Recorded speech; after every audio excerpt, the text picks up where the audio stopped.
भोपाल शहर एक ऐसा शहर जहां की सुकूनियत हमेशा से ही लोगों के आकर्षण का केंद्र रही है। यहाँ के शांत वातावरण में बहुत रोचक इतिहास छिपा हुआ है। आप अगर भोपाल शहर के बाशिंदे हैं या फिर कभी घूमने के सिलसिले में यहाँ आए होंगे तो इन जगहों से आप ज़रूर गुजरे होंगे। इन जगहों की क्या खासियत है और क्या है यहाँ का इतिहास? इनमें से एक जगह है ताजुल मसाजिद, जिसके पीछे जहाँ एक बहुत रोचक इतिहास छिपा है, वहीं दूसरी तरफ विश्व के सबसे बड़े मसाजिद में न शामिल होने की कसक भी है। भोपाल के इतिहासविद सैयद अख्तर हुसैन साहब ने एक किताब लिखी है, the royal journey of Bhopal.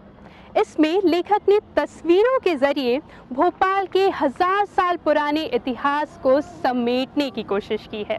तो आइए उन्हीं के सहयोग से जानने की कोशिश करते हैं ताजुल मसाजिद के इतिहास को। ताजुल मसाजिद भोपाल की एक ऐसी मसाजिद जिसके नाम से ही इसके अव्वल होने की तस्दीक हो जाती है। ताज उल मसाजिद के मायने हैं मस्जिदों का ताज। इस मसाजिद का निर्माण सन 1868 से 1901 के दरमियान हुआ। भोपाल की 11वीं शासक नवाब शाहजहां बेगम ने इस मसाजिद का निर्माण कराया। उस दौरान धन की कमी की वजह से ताजुल मसाजिद का काम मुकम्मल नहीं हो सका। आजादी के बाद भोपाल के लोगों ने मिलकर इस मसाजिद को मुकम्मल किया। इस मसाजिद के भीतर प्रवेश करते ही आपको एक विशाल आंगन नजर आता है, जिसका रकबा लगभग 1,70,000 स्क्वायर फीट के आसपास है। इस मसाजिद के दालान में काली छतनुमा ये जो फलक दिख रहा है, ये किसी समय स्कूल हुआ करता था, जिसमें मसाजिद और शाहजहां बेगम के अमले के लोगों की तालीम का इंतजाम था। जैसे ही मसाजिद के अंदर प्रवेश करते हैं, नमाज पढ़ने वाले स्थान से ऊंची ऊंची मीनारें नजर आती हैं। 3 विशाल गुंबद और उसके किनारे बनी आसमान छूती ये मीनारें प्राचीन स्थापत्य का बेहतर नमूना है।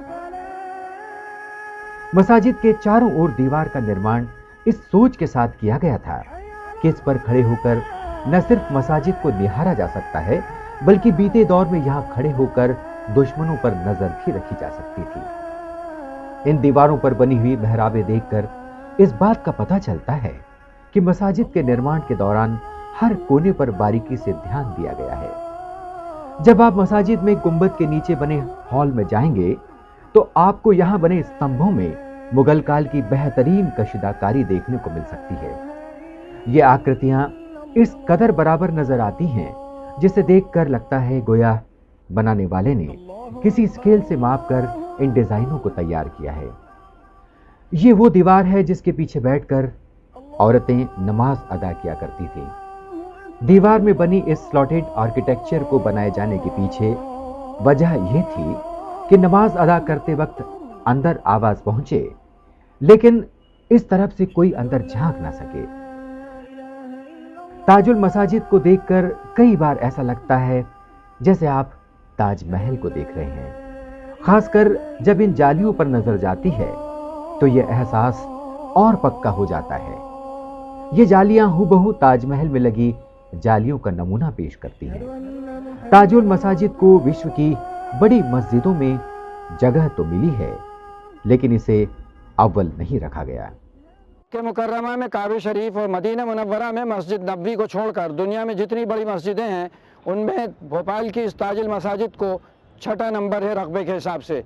लेकिन हर मस्जिद के अंदर जो वज़ू करने की जगह होती है वो मस्जिद का हिस्सा होती है। इस एतबार से नवाब शाहजहां बेगम ने जो मोतिया तालाब बनाया वज़ू करने के लिए, जो कि 800 फीट बाई 800 फीट है, यानी 6,40,000 मुरब्बा फीट, वो इस मस्जिद के रकबे 1,70,000 में अगर जोड़ा जाए तो कुल रकबा तकरीबन 8 लाख मुरब्बा फीट हो जाएगा। उस हिसाब से अगर इंसाफ से देखा जाए तो ये दुनिया की सबसे बड़ी मस्जिद है। मोतिया तालाब के निर्माण के पीछे वजह यह थी कि ये एक साथ कम से कम 10,000 लोगों को वजू कराने में कामयाब हो सके। मोतिया तालाब के अंदर बनाई गई गोल सीढ़ियों पर बैठकर नमाजी आराम से वजू करते और मसाजिद के दालान में बैठकर नमाज अदा किया करते थे। लेकिन मोतिया तालाब को मसाजिद के प्रांगण में शरीक ना किए जाने से इस मसाजिद का नाम अव्वल नहीं आ सका। भले ही ये मसाजिद आंकड़ों की नजर में अव्वल ना हो, लेकिन जब मोतिया तालाब से इसकी खूबसूरत झलक देखने को मिलती है तो खुद ब खुद इस बात का गौरव महसूस होता है कि ये मसाजिद अपनी आसमानी मीनारों के समान अव्वल ही है।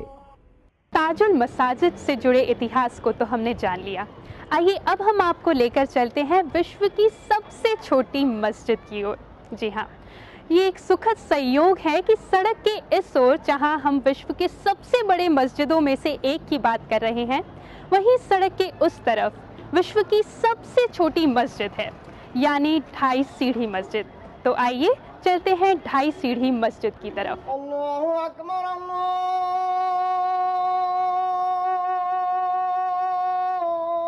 हम खड़े हैं विश्व की सबसे छोटी मस्जिद यानी 2.5 सीढ़ी मस्जिद के ठीक सामने। इस मस्जिद के निर्माण के पीछे भी एक रोचक इतिहास छिपा हुआ है। आप मेरे पीछे ये जो बुर्ज देख रहे हैं, यहाँ पर 24 घंटे सैनिक तैनात रहा करते थे ताकि दुश्मन उनकी सीमा में दखल न दे सके। इन सैनिकों के पास समय की कमी हुआ करती थी, इसीलिए खुदा की इबादत के लिए इस बुर्ज पर ही उन्होंने मस्जिद का निर्माण कर लिया। भोपाल की बुनियाद रखने वाले सरदार दोस्त मोहम्मद खान ने जब सन 1722 में किला फतेहगढ़ का निर्माण किया, तब इस किले के चारों ओर ऊंची ऊंची दीवारें बनाई गईं। इन दीवारों पर बने बुर्ज पर 24 घंटे सैनिक तैनात रहा करते थे, जो इस बात का ख्याल रखते थे कि कोई बाहरी दुश्मन अंदर दाखिल ना हो सके। इन दीवारों का एक हिस्सा आप बड़े तालाब में भी जाता देख सकते हैं, जिससे यह पता चलता है कि कोई दुश्मन तालाब के रास्ते किला फतेहगढ़ को फतह करने की कोशिश भी ना कर सके। यही नहीं, इन बुर्जों में बने इन लंबे खांचों को देखिए, जो इसलिए बनाए गए थे कि अगर कोई दुश्मन अंदर दाखिल हो भी जाता है, उसे आसानी से खत्म किया जा सकता था। इन बुर्जों पर तैनात सैनिकों को हमेशा यहां तैनात रहने की वजह से नमाज अदा करने में दिक्कतें भी पेश आती थीं। लिहाजा उन्होंने खुद की सहूलियत और खुदा की इबादत करने के लिए इसी बुर्ज पर एक मस्जिद का निर्माण किया। इस छोटी सी मस्जिद को जब बिना किसी सोच समझ के आपसी सहयोग से सैनिकों ने बनाया था, तो कभी शायद उन्होंने भी नहीं सोचा था कि उनके द्वारा निर्माण की गई इस मस्जिद का नाम विश्व की धरोहर में शामिल किया जाएगा।